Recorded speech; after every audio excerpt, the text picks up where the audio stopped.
Hi, everyone. I'm Dan Albers, and welcome to Dingo and the Coach. I am Dingo, and this is the Coach. And always, as we joined me, as I said, is the Coach, Steve Ellis. And Steve, we had a 1 week hiatus last week, and the reason why was it was Hall of Fame induction, and what a great night and event it was. I happened to be a part of that with your brother Greg, but that's what our thing is on today, is to talk about some of these inductees that happened. But just what an overall great night it was. It was a tremendous night. I couldn't have been any happier for all of them, but especially you and my brother Greg.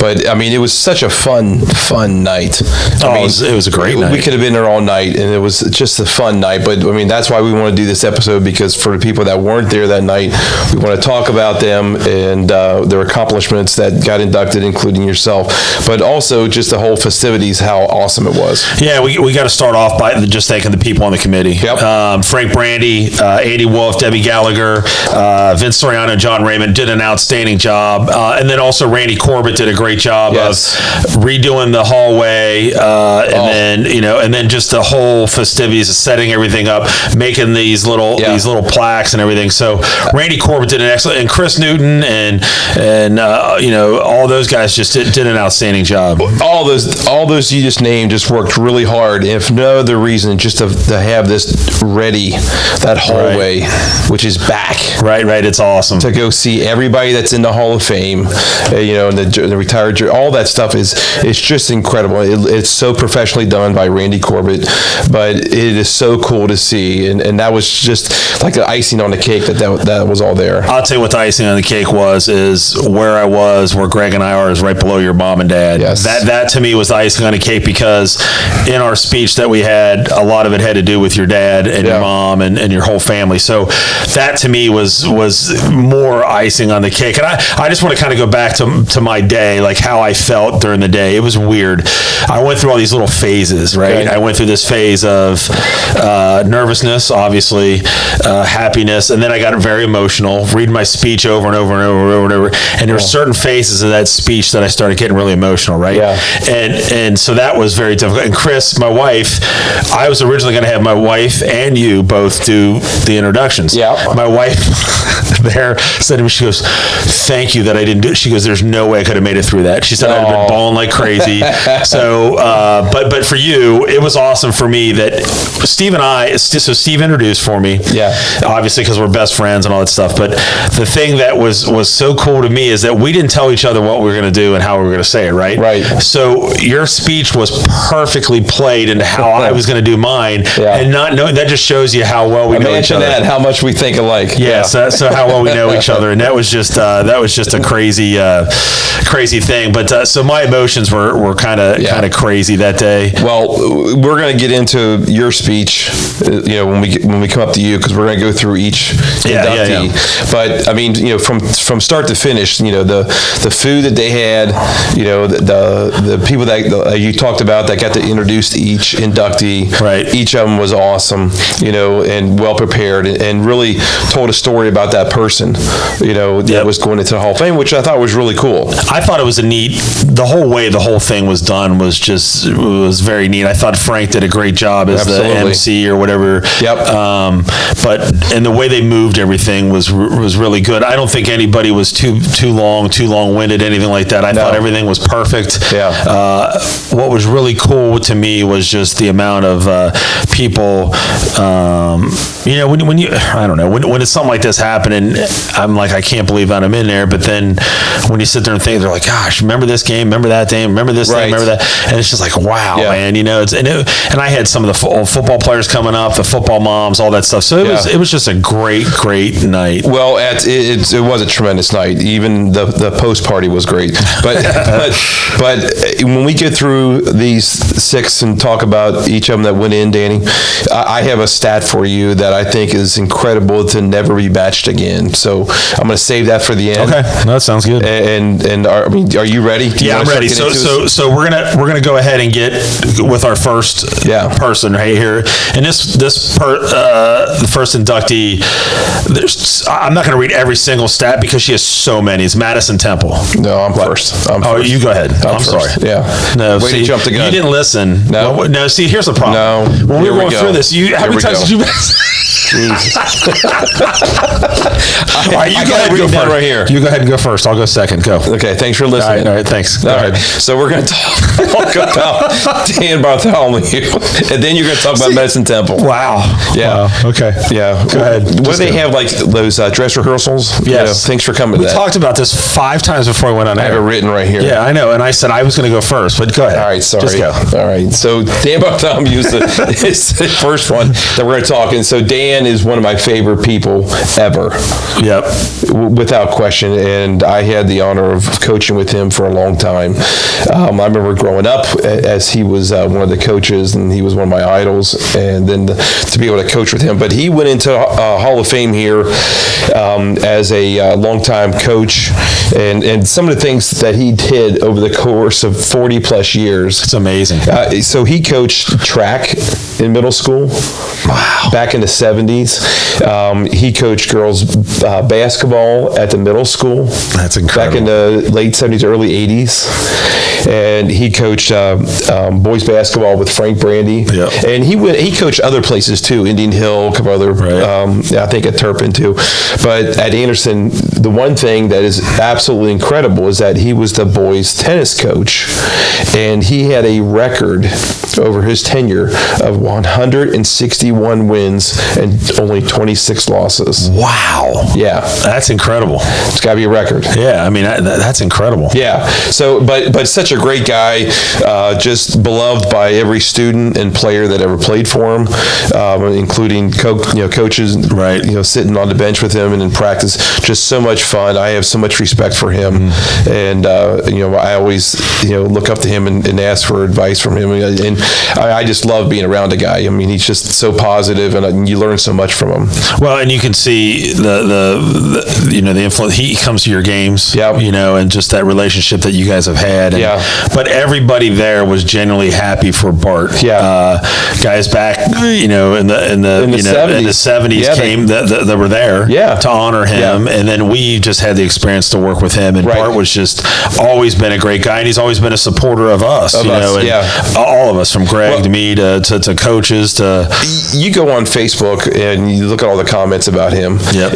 He was one of our ones. So there's 6 people that got inducted. We're going to talk about here, and 5 of the 6 we've interviewed on This Week at Anderson. The only other one is Sue Vogel, and we're going to get her on here shortly. But one thing we got to make sure we mention is that. Frank Brandy was the one that introduced Dan Bartholomew, and Frank was the longtime head coach, and him and Dan were super tight, and they still are super tight, and Frank did a great job of introducing him. I got choked up just about his relationship with Dan. It was really cool to see. Yeah, and it's it was just so neat, and then him to give credit to some of the people that were there, like Patrick Kohlmeyer, and the Norwells and all that. So he's a very humble guy, and it was really, really neat to hear his story. So absolutely, super well deserved was Dan Bartholomew. I couldn't be happier for him. Well, and speaking of that, real quick, is that this shows you his popularity. Is he's our highest rated guy on all of our This Week in Anderson. He's almost approaching 900. Yeah, absolutely. And that's our highest one. And he beat Joe Dayton. And Joe Dayton, that was a pretty big one. Yeah, so it's pretty cool. Yeah, it's pretty awesome. So since I was supposed to go first and Steve went ahead of me, I'm going to go ahead and do my next guest. I'm going to go next. So Madison Temple, as I said earlier, there's so many stats here. Very, very incredible. And it was really neat for me to see. I know she was worried about crying, but the pure emotion that she was showing just shows what it was about. And I was getting choked up just listening to her cry. Very humble. Show emotion. And 4-year starter, team captain, 3-year team captain, 1,200 career points, 711 rebounds in high school, all district.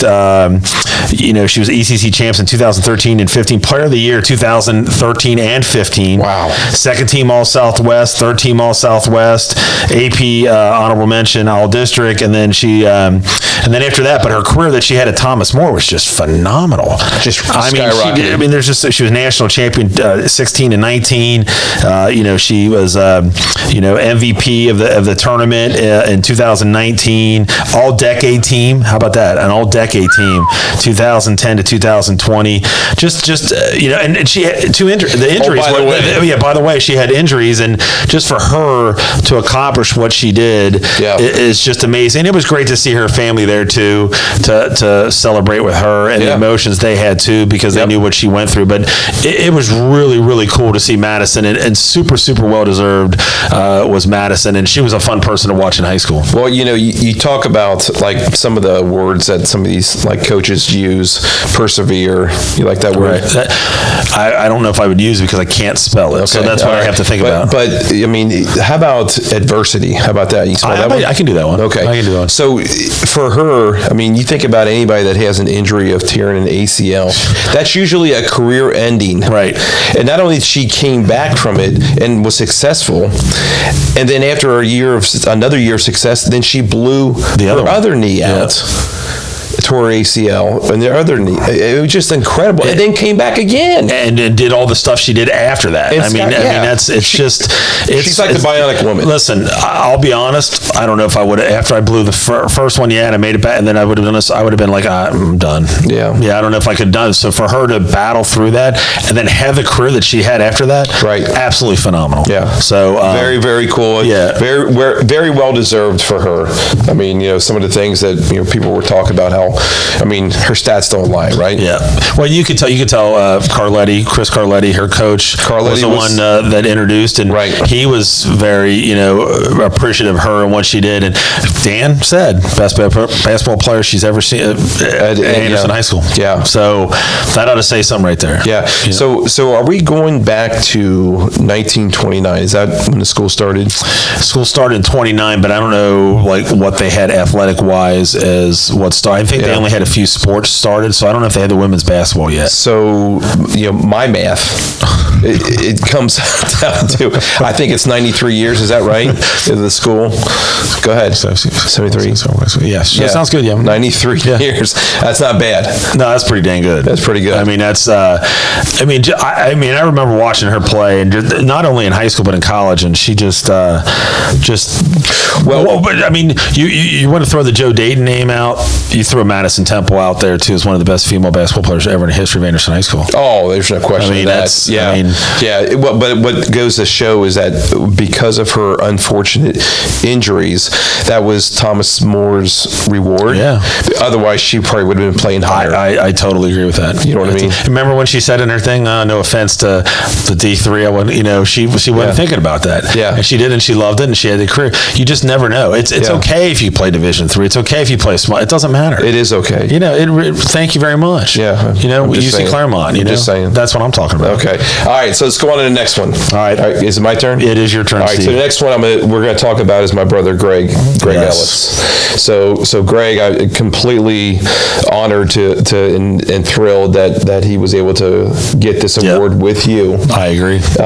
As Steve Martin, who introduced him, he did an unbelievable job introducing him, said, equivalent to the baseball Ford Frick Award, which a lot of people may not know what that means, but in the 93 years of history of Anderson High School, to be the best broadcasters and announcers, over a third of the school's history, 30 plus years, is absolutely incredible, and it's a great story. Greg's always loved announcing, like yourself, and it started back in '91, I believe, when my dad, was retired, and Dad's love of Anderson and always wanted to do better for Anderson and do good things, volunteering, decided he wanted to maybe broadcast a football game.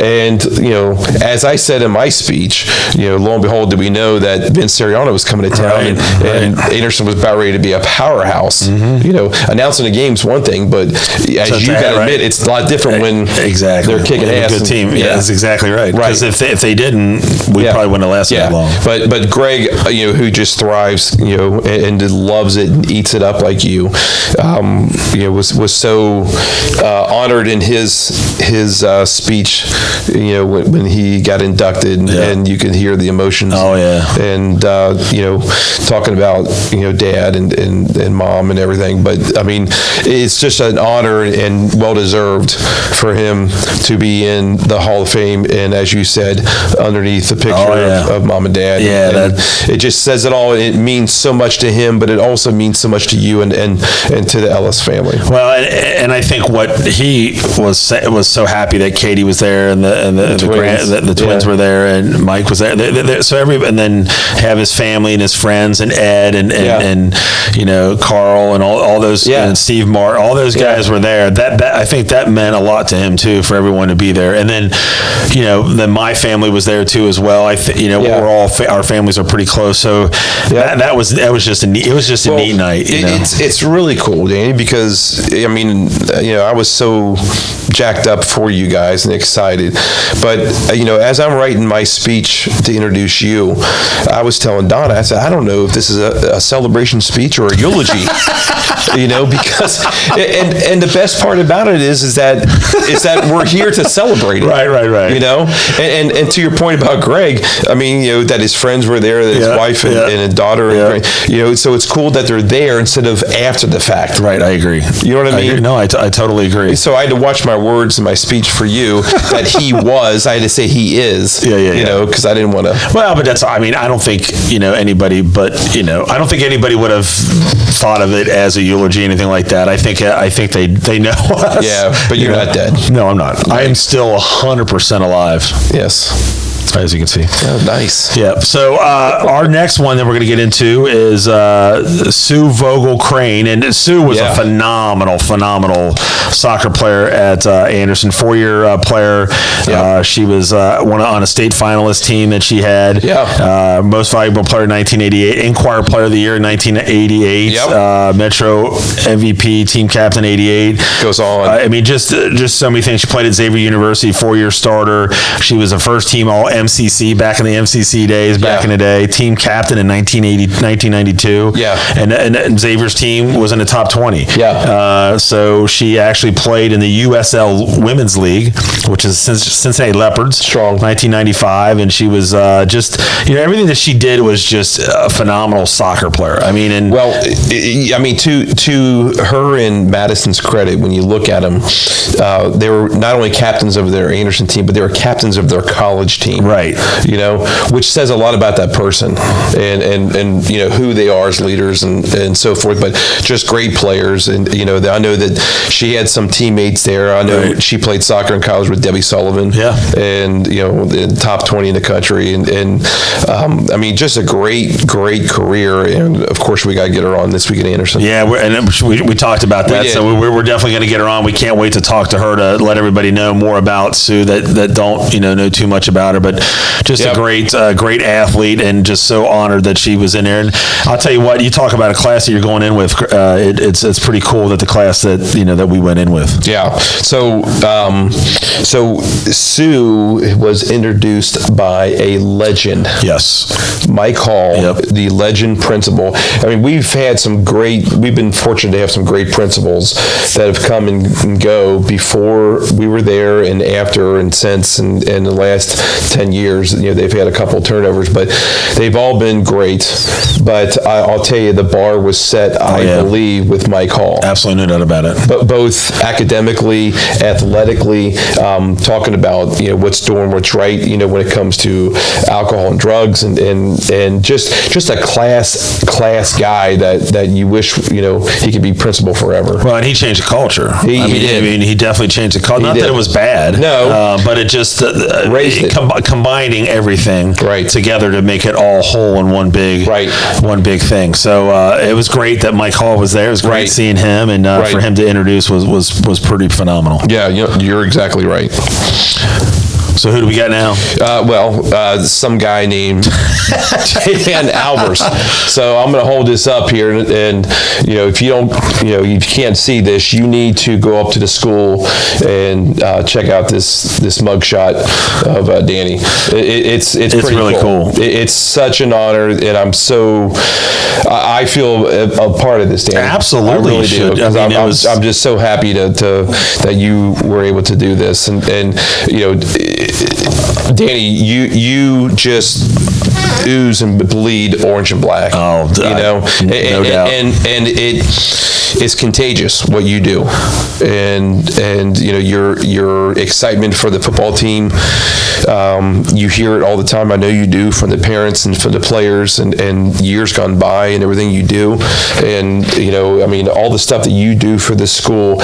And one of the things I want to say when it comes to the Bob Andrews Service Award that you and Greg are in there with Mom and Dad and some others, is that there are parents that come and do great, wonderful things when their kids are in school. Right. All right. The reason why they have the Bob Andrews Award is because Bob Andrews was such a dedicated guy to Anderson that he was there years after his kids were gone. Yep. My mom and dad were there Same thing. years after all four of their kids were gone. And you and Greg are in there. Your kids are gone, and you still have a love of Anderson. And it's just a great thing. And I'm not slighting anybody that comes in and becomes the booster president and does good things and tries to change the world in that 4 years, and then all of a sudden you don't hear from them again. Right. You guys are a mainstay. You're going to be there. You've gone through many ADs, and you deserve every reward that you guys get. No, I appreciate that. I mean, it means a lot, and I mean, I still can't believe it. I still don't believe that it's real. I don't know if that. I mean, I know that sounds kind of silly, but it's stunning to me that it happened. And I want to thank you for nominating Greg and I, because it's a big deal. And I guess I never realized what it was like until so many people came up and thanked me, and then Greg and said they love it and all that stuff. So it's just a cool and then to have your kids, Cameron and then Sammy and Abby, and Sammy was so excited, and Abby's been and your wife Donna, and just the whole Ellis family. So that's what meant a lot to me, and I know it meant a lot to Greg that our families were there. Yeah. That made the whole thing, and to see my mom down there, your mom that killed me. Yeah. And my brothers and then my nephews were so happy. And then I got to say something now. I'm going to give them a shout out now to all my nephews, because they said I didn't say their names when I was doing my speech, and they were a little put off. Okay.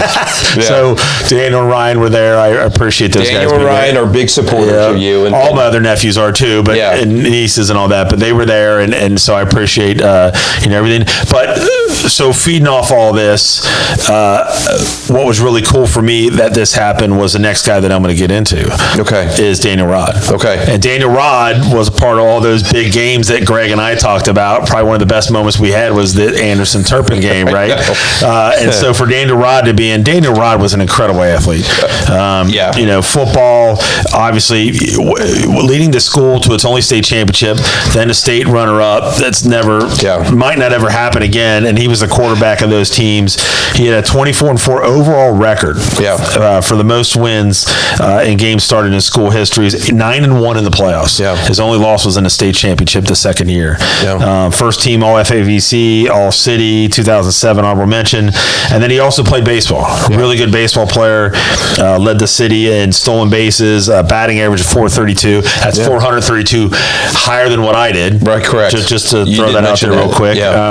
Team captain, and he had a scholarship at Xavier. Yeah. And he also played basketball, and you had the privilege of coaching him in basketball. I did. And I will tell you this, Danny, I know this is going to age me, but I've coached a long time. I've been a part of Anderson, coaching here for 19 years, and then I've coached elsewhere. And I can tell you right now, if you line up 100 athletes on the playground, I don't care if you're playing tag, wiffle ball, football, whatever it is, he's probably my number one pick because he's such a competitor and he wants to win. It doesn't matter. Well, it's funny. So listen to this.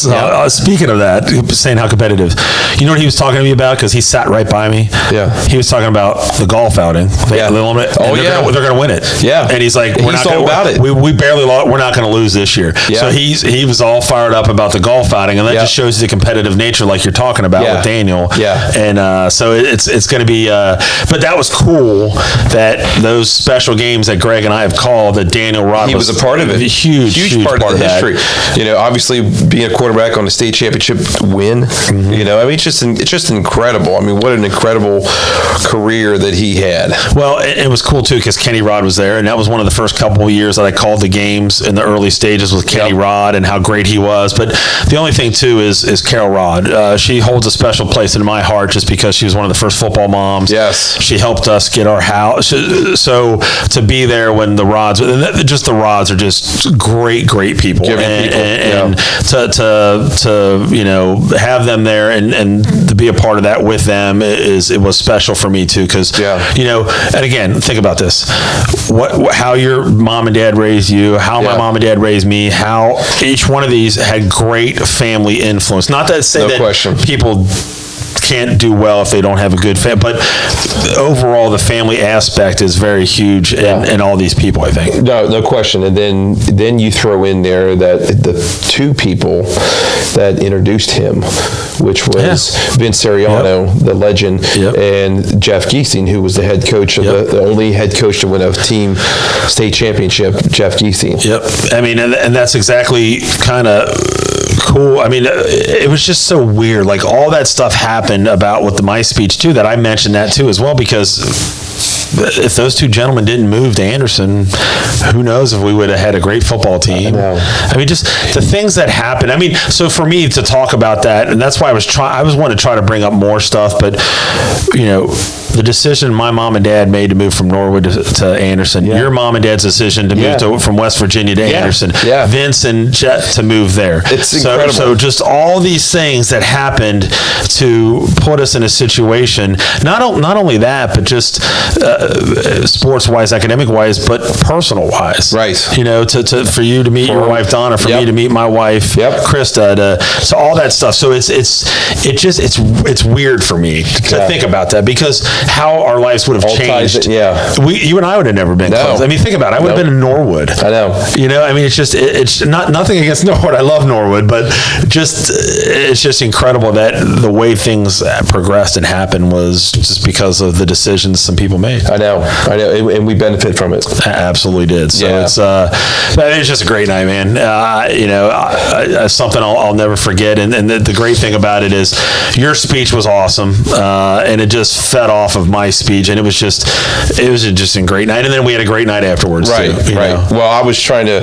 I actually eliminated like 3 pages from my speech, but I was trying to keep it light, and you know, I kept teasing you I was going to roast you, but yeah, I mean, you know, it was just an honor. I mean, you know, even though my picture's not on there, I feel absolutely. I feel so happy for you and for everyone else and for Greg. You know, I just well deserved. And the one thing I kept saying, and I'll say it again to you, that's not just for this weekend. This is forever. Yeah, it's forever. It's forever. It doesn't matter what anybody says.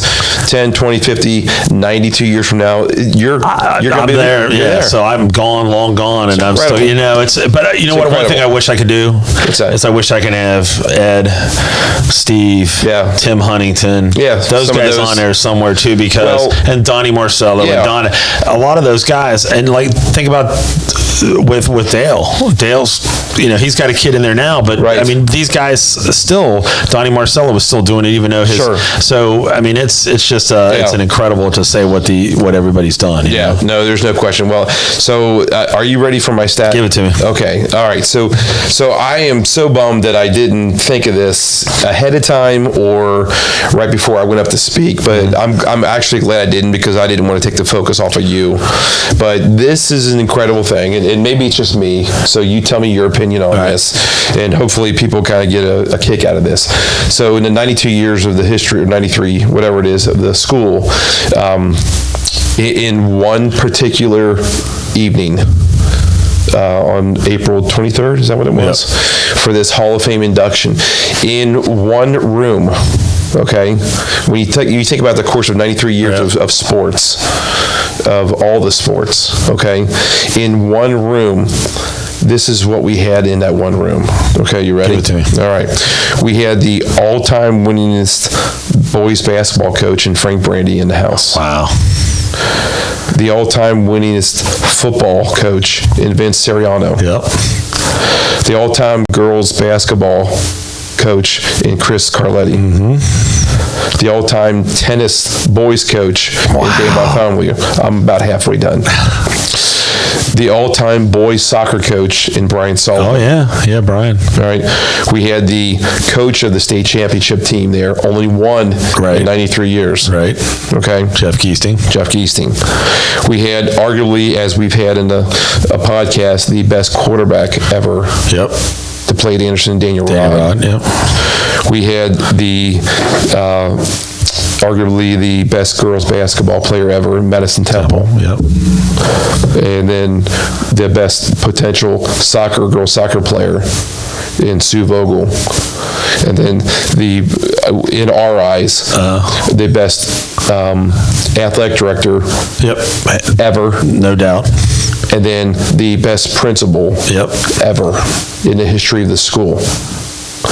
I mean, that to me is incredible. And then you throw in you and Greg, who are the all-time announcers in 30 plus years. Well, it's incredible. Well, but hold on, I'm going to throw a couple other names in. Did I miss somebody? Andy Wolf. Oh, I did. Andy Wolf, the winningest track. And then you've got Norwell. He was there too as well. Holy cow! The leading scorer in all time. Andy Wolf, who the track is named after, who's the all-time winningest coach, and that will never ever be broken. Right. And then Chris Norwell, who we think is the best basketball player ever. Who went on to play 4 years, started in football. That. All those in the house at the same time. Yep. And I apologize if I missed anybody else. Yeah, I mean it's an incredible amount of people there. Stars. Well, Forrest Heist was there too, and Forrest Heist was like that. That's my boy. I mean, he had some huge accomplishments back in the day too. So I mean those coaches, 1, 2, 3, 4, 5, 6 coaches, 6 sports, all-time winnings that were in the house. Unbelievable. And then we're thinking about potential all-time best players in their particular sport. 1, 2, 3, 4.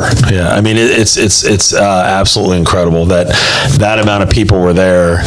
It was just a cool thing, and I hope now, and I said something to Greg that on all these other, this was the coolest moment for me. Another cool moment. Walking out.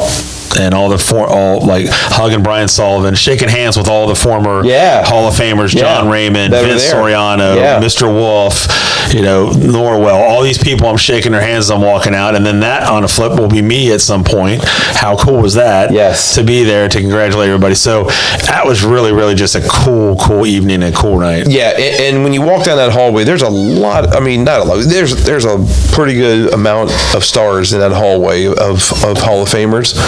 And we hope at the next Hall of Fame that more of those come back and share in the ceremonies, just to be a part of it, because they need to be celebrated. No, I agree. I mean, because I think when they started doing some of this stuff, it wasn't as much of an event as it is now. And they need to be recognized. And I think Andy Wolf announced that anybody in the Hall of Fame, please stand up. Well, and I think back in it, if you think about it, nowhere near the amount of people that they had when we were in high school. They only had like 2 or 3 names up there it was like right outside the office, and it's just like 3 maybe.